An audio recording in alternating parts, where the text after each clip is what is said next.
Yan, nakaprepare na po ang pechay na aking ginayat.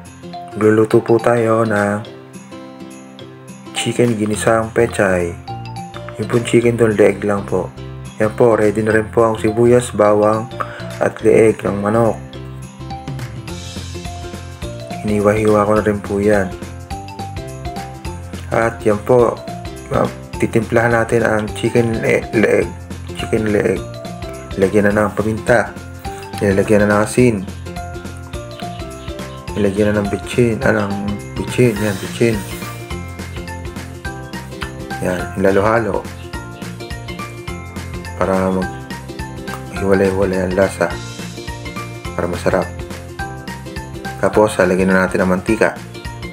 Sa mainit na kawali.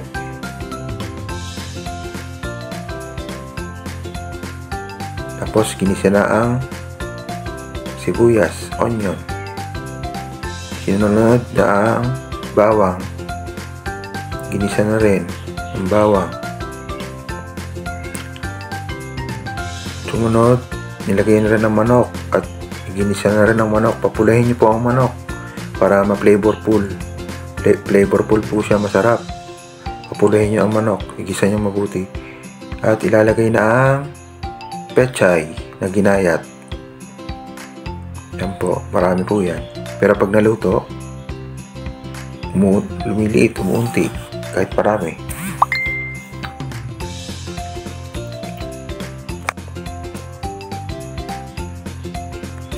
Yan po, halo-haloin ng konti.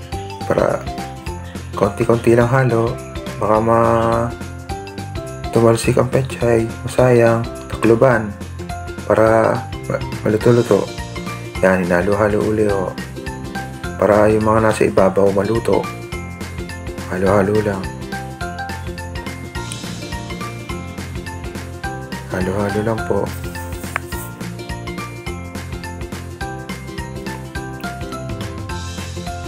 Haluin mabuti. Para yung mga nasa ilalim ay pumunta sa ibabaw at yung nasa ibabaw maluto naman. Halo-halo lang. Yan. Medyo lumiit-liit na unti na ang pechay. Yan po. Halo-haloin lang po. Para yung mga nasa ibabaw ay maluto. Para maluto lahat sabay-sabay. Yan. Ilagyan na ng paminta, bitchin, asin. Tinimplahan na at hinalo para hiwa-hiwalay ang mga pampalasa para masarap. Yan, tinakloban na ng maluto. Yan, finished product.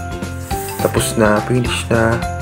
Yan po, tapos na ang delicious chicken ginisang pechay. Thank you for watching. God bless.